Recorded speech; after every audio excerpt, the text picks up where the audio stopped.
Ladies and gentlemen, we got him. Down goes Palin! Down goes Palin! Down goes Palin. Why? Why did she take herself out? Nobody took her out. She just came out right before 4th of July and was like, oh, look at that, that's my foot. Just shot herself right in the foot and said, I'm resigning. It was one of the most bizarre things that you've ever seen. And boy, was it a bizarre press conference when she announced it with a bunch of geese and ducks and things going off in the background and quacking away, and her making no sense whatsoever. The ducks made more sense than she did. Now, so why did she do it? 3 possible choices. One was for political reasons. She's going to go around the country raising money for people, giving speeches, laying the foundation for her run for president in 2012. Now, that theory has a little bit of a problem. She obviously realized that what she was doing was politically damaging. Otherwise, she wouldn't have released it right before 4th of July weekend in an effort to bury it late on a Friday. This is how you bury bad news. So she knew it was bad news. So if she thinks it's bad news, why is she going ahead and doing it now? Well, you know, you could say that it might be because she'll take the short-term hit, but in the long term, she thinks it helps her chances in 2012. If she thought that, she was wrong. This has been a disaster, and it's not going to help her in 2012 at all. Rove coming out and saying, hey, this didn't make any sense. Huckabee, who would be running against her, sure. Murkowski, who's a Republican, but Palin might run against her for the Senate seat at some point, so she comes out and saying she's left the people of Alaska behind. Those things are expected. But Fred Barnes of the Weekly Standard, someone who has been supporting her all along, coming out and saying this was a really bad move and might wipe out her chances in 2012. So obviously, if she thought that's what she was doing, she badly misjudged it. Now, second possibility is that there's an upcoming scandal coming up, and she's trying to get in front of it. Yeah, I know you're going to spend more time with your family, and you're going to fight for Alaska and America in other ways. Yeah, spare me, okay? So, could it be a scandal? Now, people are talking about federal authorities who are already in Alaska, maybe favors for some work on their house. The FBI came out and said, no, we are not, Governor Palin is not under active investigation. So that makes it a little less likely. There's a third possible reason. It's about some money, Lebowski. They're $500,000 in debt right now because of all the litigation that they're going through, fighting all the ethics charges. And they think it's time to cash in. Now, you remember all the clothes she bought? The $150,000 worth of clothes, et cetera, when she was running for vice president. You remember all the different stories about Todd Palin and Sarah Palin and how much they loved the perks and the money and how she'd collect a per diem for sitting in her house. I mean, down to like $65 a day. That's how much they cared about the money. Now, if she doesn't quit and she remains the governor of Alaska, well, you know, then she can't go and do a speaking circuit around the country. But if she's no longer tied down to Alaska, all of a sudden, she can go and get huge speaking engagements throughout the country and cash in now at her height. And, of course, there's an upcoming book deal. And then, of course, she's got to do publicity for that book deal. I don't know if she's looking for TV options afterwards or if she thinks, hey, you know what, I'll do this. I'll make a ton of money and we'll be set for life, which we care a lot about, right? And then, hey, you know what, if I've done a good job of making those speeches and I'm in a decent position with the Republican base, I'll run for office in 2012. And who knows, maybe I win the primaries. And if I win the primaries, hey, I got a shot at it. So now if it turns out that I go into the primaries and I lose, well, I get a little bit more famous and I do the speaking circuit again. So my theory is, and it's backed up by the speech that she gave, her resignation speech, and then many interviews, which we're going to show you, is that she's doing it for the money. And if it can help her with politics later, great. If it doesn't, she can live with it. But mainly, it's time to get paid. So, now let's go to the resignation speech, and you'll see, one, how bizarre it was, and two, how she keeps mentioning money over and over again. First clip is clip number 11 here. She's on a mission for Alaska and the country. Let's listen. Alaska Alaska's mission to contribute to America. We're strategic in the world as the air crossroads of the world, as a gatekeeper of the continent. And bold visionaries, they knew this, and they knew that Alaska would be part of America's great destiny. Our destiny to be reached by responsibly developing our natural resources. This land, blessed with clean air and water and wildlife and minerals and oil and gas. It's energy. God gave us energy. So to serve the state, it is such a humbling responsibility, because I know in my soul that Alaska is of such import for America's security in such a volatile world today. And I know that you know me by now. I promised 4 years ago that I would be showing my independence and there would be no more conventional politics as usual. Here's my first point on this. What? You know, some people watch the speech for the first time, and since the elections, they saw Sarah Palin for the first time, and they said, wow, it wasn't her handlers. She's really stupid. But I saw every, interview she gave and every speech she made, or nearly every speech she made during the campaign. And it was already painfully obvious how stupid she was. But you look at this and you go, what are you talking about, lady? And us directing the way the things are going in Alaska and energy, and God gave us energy. First, what does God gave us energy mean? She wrote out the speech. This is off a teleprompter. I saw the written version. It was even more comical. Things like the word to, capitalized, of, capitalized, things in parentheses with stars around it. It was like a 14-year-old wrote it. And I really want to say I am of the state of Alaska. LOL. Okay, the whole thing was an LOL. Well, then the duck and the geese, and she doesn't know how to set any of this thing up. You can hardly hear her, and it's a good thing you can't hear her, because none of that made a lick of sense. But I give her this. She's not politics as usual. She's a show. Okay? All right, now we go to clip number 2, and she's going to tell us why she turned down the stimulus money. See if you can try to understand this. And we are doing well. And I really wish that you would hear more from the media.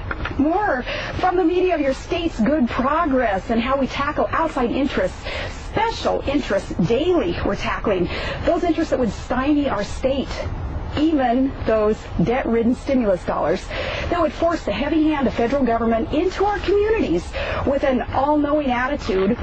I've taken the slings and arrows with that unpopular move, because to veto that, it was the right thing to do, because I know being right is better than being popular, and it wasn't a popular stand to take, but some of those dollars would harm Alaska, and they harm America. The dollars would harm Alaska. The dollars would harm Alaska. I mean, she wrote this out. That's what I'm amazed about. I mean, she did it, off the cuff. And she can't connect one sentence to another. You say, oh, what can you do, right? But she wrote it out. She's like, oh, the dollars will hurt Alaska, and they will hurt the country. Don't you want to say taking the money would hurt us in the long run, although it might help us in the long run? You don't say the dollars hurt Alaska. I mean, look, it's a tiny thing, but they add up to a mountain as one nonsensical sentence follows another. And she has this way of speaking that I had a theory on before. And it's confirmed every time I listen to her.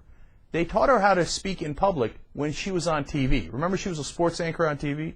And I know the consultants on TV tell you to speak in the active way. Like, you're directing Alaska in this way. Now, why? That doesn't make sense. It's because you want to be active with the word directing. You see what I'm saying? And you don't want complete phrases. If you listen to a local news station, they won't speak in complete sentences because they want to be quick and they want to get to it right away and they want to be active. So she's internalized that, so she never speaks in complete sentences. They're always fragments and make it sound as if they're active, but in fact they sound absurd. Any adult would realize this, but she apparently doesn't. All right, it keeps going. Now we're going to go to the next clip here, and she starts to get to why she's doing this in the first place. It's about some money, Lebowski. Let's listen. And this political absurdity, the politics of personal destruction. Todd and I, we're looking at more than $500,000 in legal bills just in order to set the record straight. And what about the people who offer up these silly accusations? It doesn't cost them a dime, so they're not going to stop draining the public resources, spending other people's money in this game. They won't stop. It's pretty insane. Now we're getting to the truth. Well, we got $500,000 in bills, and we'd like to get paid. And so all these ethics things are such a pain in the ass. I got to deal with this stuff. And in her mind, you know how some overly ambitious people, they don't give a damn about anything they're doing. They just want to put it on the resume, right? In her mind, you should go down the resume and you go, Governor of Alaska. Check. I got that covered. What am I wasting my time here? And she figured as soon as she made the decision not to rerun for governor, and she thought, maybe if I rerun, that'll help my political career. But now that she decided she's not going to rerun, she's like, let me get the hell out of here and make some money, man. Go to hit the speaking circuit. I owe $500,000, and I'm not in the interest of owing money. I'm in the interest of making money. And second of all, these ethics things bother the hell out of me. They filed an ethics complaint on her after she resigned. And if you're in the private sector, you don't have to worry about ethics. Ethics? There are no ethics in private sector. So now, if you thought some of this was confusing, wait till you get a load of clip number 14. She's going to hit you with a basketball analogy. This one's for the ages. Let's watch. My choice is to take a stand and affect change and not just hit our head against the wall and watch valuable state time and money, millions of your dollars go down the drain in this new political environment. Rather, we know we can affect positive change outside government at this moment in time on another scale and actually make a difference for our priorities. And so we will, for Alaskans and for Americans. Let me go back quickly to a comfortable analogy for me, and that's sports. Basketball. And I use it because you are naive if you don't see a full court press from the national level picking away right now. A good point guard, here's what she does. She drives through a full court press, protecting the ball, keeping her head up because she needs to keep her eye on the basket. And she knows exactly when to pass the ball so that the team can win. And that is what I'm doing, keeping our eye on the ball. That represents sound priorities. Remember, they include energy independence and smaller government and national security and freedom. And I know when it's time to pass the ball for victory. What? There's this blogger named Jezebel on Gawker. She said, the more appropriate analogy might have been, you know, you're playing basketball, all of a sudden you decide to stop playing basketball, you start to play tennis. And everybody's confused as to what you're doing and why you did that. Okay, passing the ball, how are you helping to get things done in Alaska when you're no longer going to be in office in Alaska? What was great was I saw right after this speech, I was watching CNN and I saw Anderson Cooper talking to her press person who was in New York on vacation. First of all, Anderson made a great point. He said, if this was so well coordinated, why is our main spokesperson on vacation?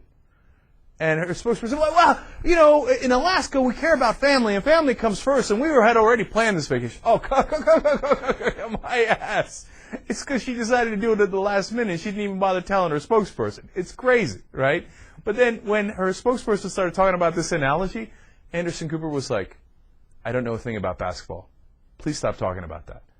And then she kept going, right? He's like, look, I have to reiterate, I don't know a thing about sports. So tell it to me in words I can understand, which I thought was like brave of Anderson Cooper to admit that on air. I'm not saying anything. I'm just saying. Okay. But anyway, so now the absurdity continues. I love this, man. I can't get enough of this. I almost called it a basketball game. This press conference that she put together. Here we go. We're going to go back to the money here, and then we're going to get into the kids. Follow her if you can. Clip number 15. Some Alaskans, it seems today, maybe they don't mind wasting public dollars and state time, but I do, and I cannot stand here as your governor and allow the millions of dollars and all that time go to waste just so that I can hold the title of governor.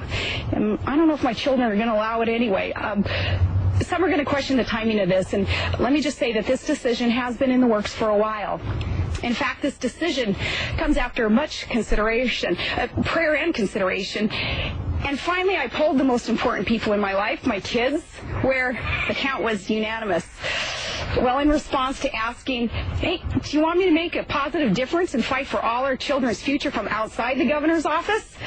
It was 4 yeses and 1 hell yeah. And the hell yeah sealed it. And someday I'll talk about the details of that. I think, though, much of it for the kids had to do with recently seeing their baby brother Trig mocked and ridiculed by some pretty mean-spirited adults recently. And by the way, I sure wish folks could ever understand all that we can learn, all of us, from someone like Trig. I know he needs me, but I know that I need him even more. And what a child can offer to set priorities right, know that time is precious. The world needs more Trigs, not fewer. I keep going back to she wrote this out, man. Did anybody follow those last 2 sentences? Okay, but then let's try to focus in on what I think she was saying. She quit for Trig because people were making fun of Trig? She just did an article in some runner's magazine where she posed with Trig again. If you don't want people talking about Trig, don't put him in pictures with yourself like, hey, look at me, aren't I a great mom? With like, my kid has disadvantages, but I'm still here. Look, I'm so pro-life. Well, what are you talking about my kids? How dare you? By the way, no one other than you is talking about Trig. Yeah, Bristol, yeah, she got a couple issues, right? And she's an adult. But who's got anything against poor little Trig? No one. And was he one of the yes for, hey, should I make positive change outside the governor's office? I got a, yeah. I don't know how Trig responded. And he's a kid, a baby. I don't know what he said. And then a hell yeah. Story I'll tell you later.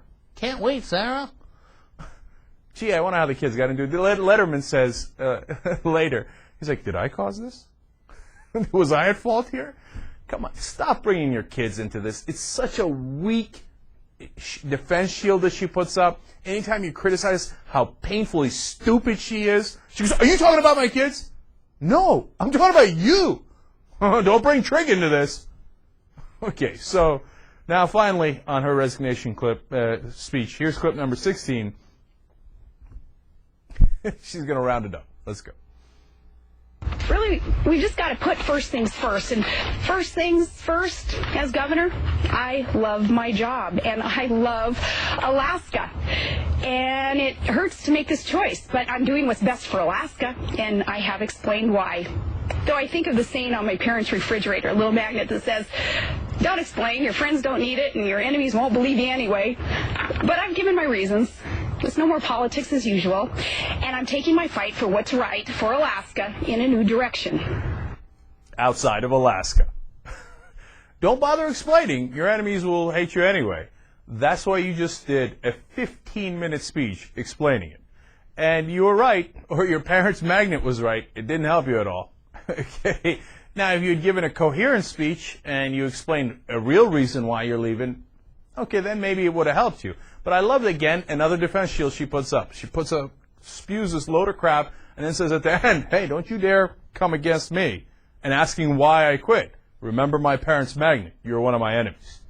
Okay, I hear you. And you know how she said first things first twice? I went and looked at her stupid transcript to see if she had written it twice or if she just stumbled. No, she wrote it twice. First things first. So, first things first. You already said that. Man, what amazes me is the Republicans who say, no, it's the media's fault. And if you look at her, she actually makes a lot of sense, and that is one smart cookie. And I want her as my leader. Can you imagine how embarrassing that is? Wanting her as your leader to represent you? Oh. And you wonder why the Republican Party has become an embarrassment.